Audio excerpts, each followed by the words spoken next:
The Healthcare Labyrinth Podcast is back for another episode. Join Marc S. Ryan, a veteran health plan and health technology executive, as he explores the world of healthcare. Welcome, everyone, to this edition of the Healthcare Labyrinth Podcast. My name is Marc Ryan, and thanks to everyone for listening in. We are sticking with discussing the One Big Beautiful Bill Act again, and I'm going to cover a major inquiry I've gotten from a number of listeners and readers, one of which was on what was good in the OBBBA in terms of healthcare changes. That person rather explicitly asked, quote, "You spend a lot of time criticizing the GOP changes. Was there anything you liked?" Given those inquiries, I'm doing today's episode on the fact that we do need accountability in government healthcare programs, and not all big, beautiful bill cuts were bad policy. Said another way, the GOP is not wrong about the need to bring accountability to government programs. We will take our regular 3 breaks to make this more digestible, so let's get right into it.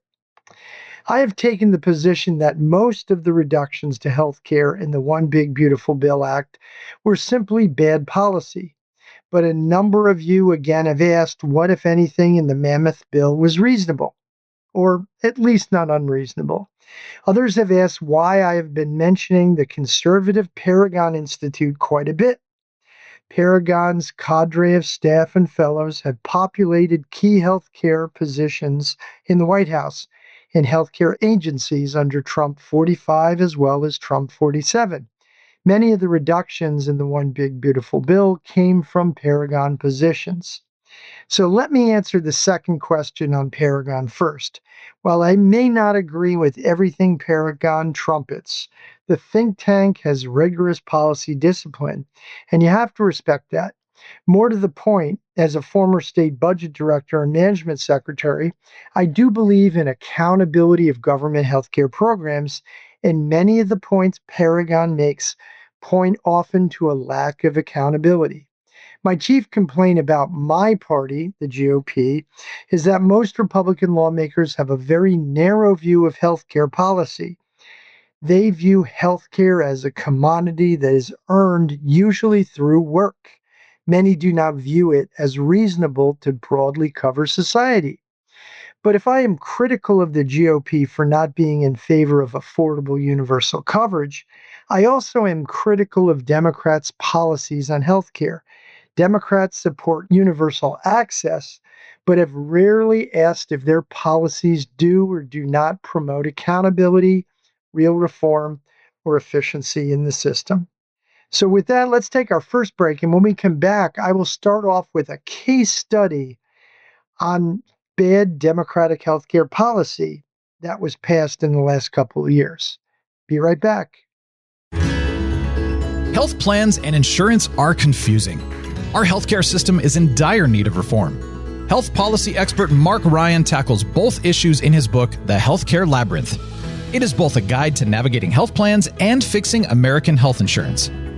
Marc dives deep into how health plans and the American health insurance system operate. He then outlines a comprehensive reform agenda for the system as a whole, including pricing, emphasizing health and care management, and ensuring affordable access to health coverage in a private delivery model. Marc is a bit of an unconventional Republican in that he believes affordable access is the morally right thing to do, and that it is also fiscally prudent for our nation. Learn more about Marc's book, The Healthcare Labyrinth, at healthcarelabyrinth.com or search at leading bookseller websites. Available in print, ebook, and audiobook forms. Welcome back, and we hope you are enjoying this episode of the Healthcare Labyrinth Podcast. We're answering the question, was there anything I liked in the Big Beautiful Bill's healthcare reductions? I promised a case study on how Democrats support universal access, but have rarely asked if their policies do or do not promote accountability, real reform, or efficiency in the system. So here is that recent case in point. The 2022 Medicare Part D changes that were included in the Inflation Reduction Act. Democrats passed a series of cost-sharing reductions on Part D in that Inflation Reduction Act, largely to score political points in the 2024 election. But from a policy perspective, the changes were horrid. They could ballyhoo around election time that they were saving Medicare beneficiaries on drug costs. But the Democrats' changes actually have destabilized the standalone Part D program, leading to premium and cost-sharing heights, benefit reductions, and less choice and access. When Democrats learned of the potential for huge surges in premiums just before the election, they papered together a massive premium subsidy pilot to hide the damage. The Democrats' answer was more money, but the damage is done.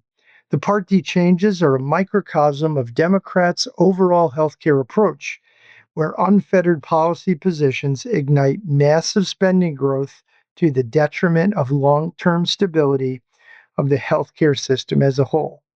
Now, back to my views on what policy changes I think make sense in the One Big Beautiful Bill. As I've said before, while I might have done things somewhat differently, certain aspects of changes in the One Big Beautiful Bill were by no means unreasonable. First, as a former state budget director, I used provider taxes to come up with my state match to leverage federal Medicaid dollars. But some states have taken such taxes too far. In some states, they are used to create extremely rich benefit packages, which creates a huge gulf between progressive and more mainstream states in terms of spending in Medicaid. So, some kind of provider tax reform was justified, although I am not sure the phase down of the rate was smart policy. Second, many states as well use provider taxes to beef up state Medicaid reimbursement for state-directed payments to hospitals and other entities. These state-directed payments have ended up reimbursing hospitals well over Medicare rates. The payments serve as yet another institutional barrier to hospital efficiency. So, reform here too was not unreasonable.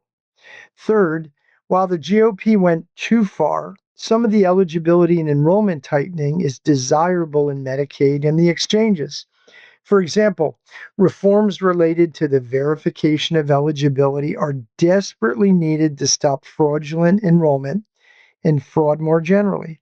Under the One Big Beautiful Bill, states will need to obtain enrollee address information using reliable data sources, and the federal government must establish a system to share information with states.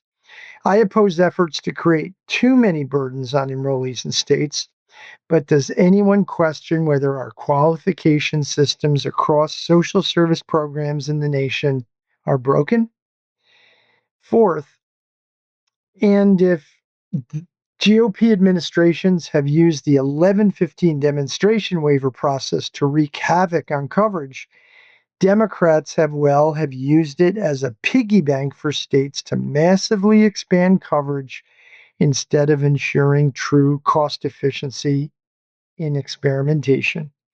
5, I also do not oppose some limited cost sharing and expansion groups in Medicaid.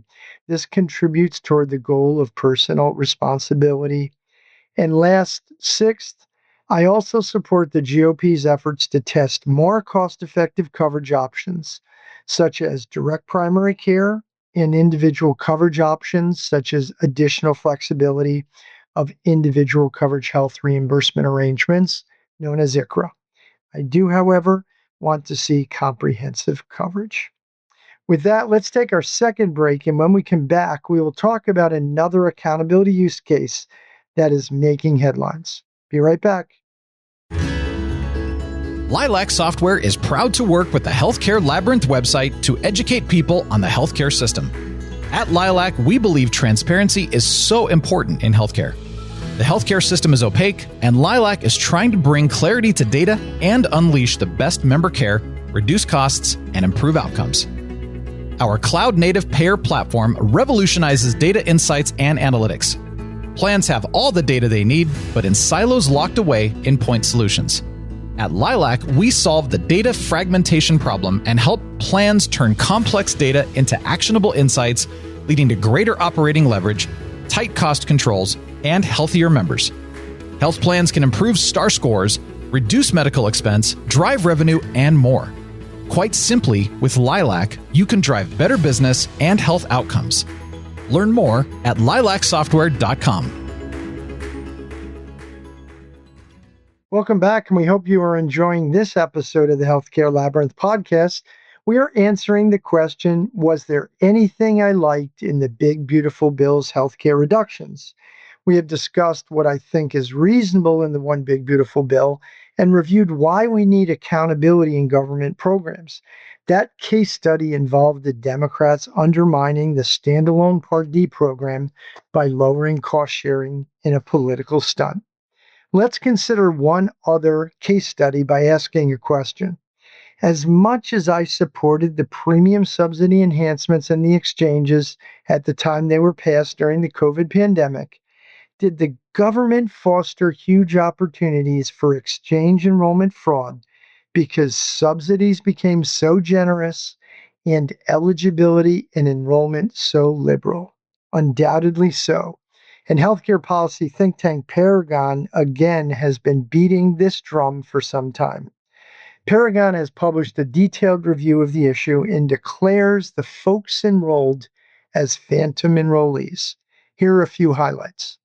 1, the number of exchange individual market enrollees with no medical claims more than tripled from 2021 to 2024.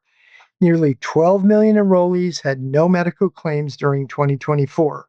That is equal to 8 million enrollees on an annualized basis. Second, the percentage of individual market enrollees with no claims jumped from fewer than 20% in 2021 to 35% in 2024, an increase of nearly 80% in 3 years. Number 3, about 40% of those enrolled in what is known as the 94% actuarial value cost-sharing subsidy silver plan and bronze plans had no medical claims in 2024. Fourth, the rise in phantom enrollees is absent in the small group market. And last, fifth, this explosive growth in phantom enrollees matches patterns. Paragon has documented for more than a year these patterns. The Centers for Medicare and Medicaid Services also released data and sent it to participating health plans. They show a surge in members with no claims in the exchanges. It is not definitive by any means, but it certainly lends credence to the argument that a great deal is awry, and perhaps the current framework of premium and cost-sharing subsidies, along with premium subsidy enhancements set to expire this year, certainly play a role in that fraud. Investigations are now occurring into the fraudulent enrollment schemes by brokers and agents to garner exchange commissions. With that, let's take our last break, and when I get back, we'll have some quick closing thoughts. Be right back. The Healthcare Labyrinth is no ordinary website. It features news and commentary from one of the nation's leading healthcare policy and technology experts. Marc Ryan combs the internet for the latest healthcare news and publishes a news feed each weekday with summations and Marc's insights. Twice a week, Marc publishes a blog to go deep into a current issue.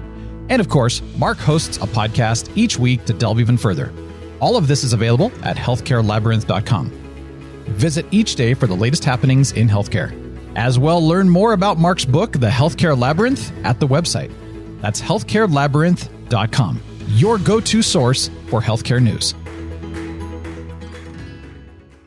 Welcome back, and we hope you are enjoying this episode of the Healthcare Labyrinth Podcast. We are answering the question, was there anything I liked in the Big Beautiful Bill's healthcare reductions? We have laid out 2 case studies on why government accountability in healthcare programs are also important. So, my closing thoughts here. Let's look at our 2 case studies again. In an effort to reduce cost sharing for a subset of the senior population, Democrats seriously destabilized a major healthcare program. The premium enhancements in the exchanges appear to have increased fraudulent enrollment because so many more people did not need to pay a premium at all. In the end, It is hard to question the need for accountability in government healthcare programs. While I still question much of what the GOP did in the One Big Beautiful Bill, its theme on government accountability is not wrong. Democrats ignore such issues in favor of expansive and unaccountable healthcare. The GOP has become so suspicious of healthcare expansion due to the lack of accountability. Unless we solve this issue, healthcare reform in Congress will be a long way off. With that, we will conclude this edition of the Healthcare Labyrinth Podcast. We'll see you next week. Take care. Thanks for joining Mark and the Healthcare Labyrinth Podcast. Go to healthcarelabyrinth.com each day for the latest healthcare news. See you next week on the next Healthcare Labyrinth Podcast.